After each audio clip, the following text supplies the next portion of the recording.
Coterminal angles occur anytime that we have two separate angles who happen to have the same initial side and the same terminal side.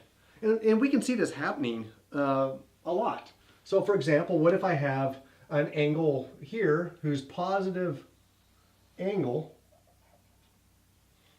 is maybe 5/4 pi in radians, but it also has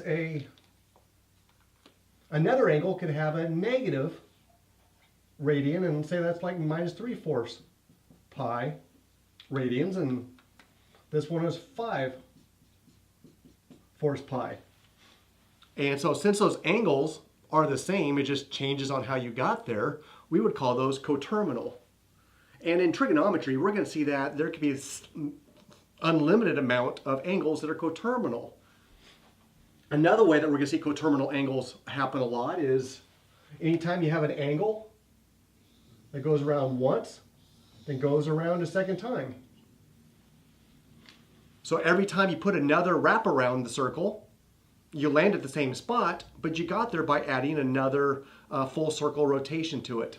So it'll be good for us to understand the idea of coterminal angles, and also too how to maybe, I don't know if reduce is the right word, but maybe reduce coterminal angles to its most essential basic function. So a couple examples I have here. So 420 degrees, and I want to find its coterminal angle that is in its standard 0 to 360 degrees. So it's within one rotation within the circle. So what would its coterminal angle be?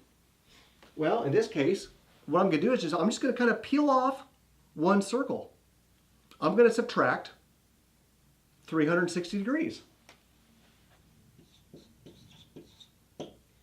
420 degrees minus one rotation of 360 degrees, and that leaves me with 60. Does it leave me with 60? Leaves me with 60 degrees. So 420 degrees and 60 degrees are coterminal angles. And 60 degrees is the coterminal angle that is between 0 and 360 degrees. It's the one that is reduced in this particular case. Negative 120 degrees. Well, I need to understand what that negative is doing. It's kind of messing me up to begin with. And my parameters are, again, I would like to have it be a positive angle between 0 and 360 degrees. So I can't unwrap and take away another rotation, because that would put me farther in the hole. That would make it bigger negative. In this case, since it's already negative, I kind of need to add a rotation to it. Add 360 degrees.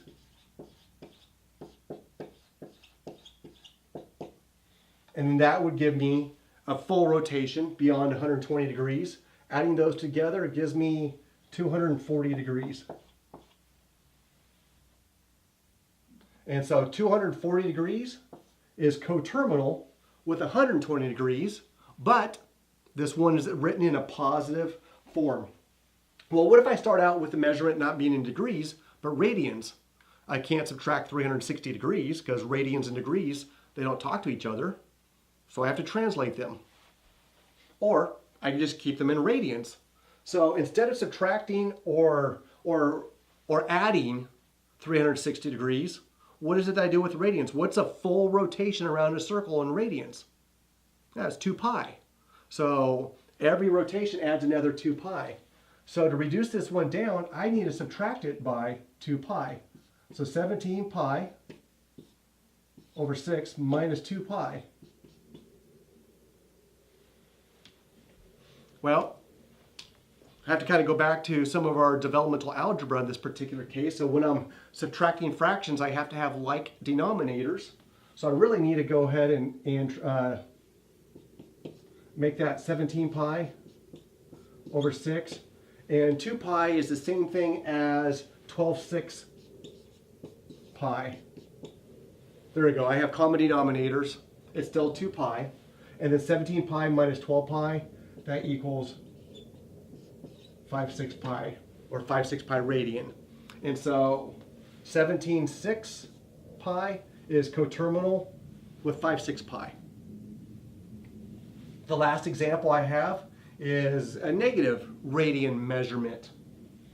And so since I'm already in a negative rotation, I can't subtract out another 2 pi because that would make it further negative. In this case, I need to add a rotation to it. And adding one rotation to it will keep it within its one circle rotation. So I'll need to add a 2 pi. So minus pi over 12 plus 2 pi. They don't have common denominators, so I need to make common denominators. And that's going to be minus pi over 12 plus 24 over 12 pi. I think that's the equivalent ratio there. And then do the math, and I get 23 over 12 pi. And that is within one complete rotation of the circle.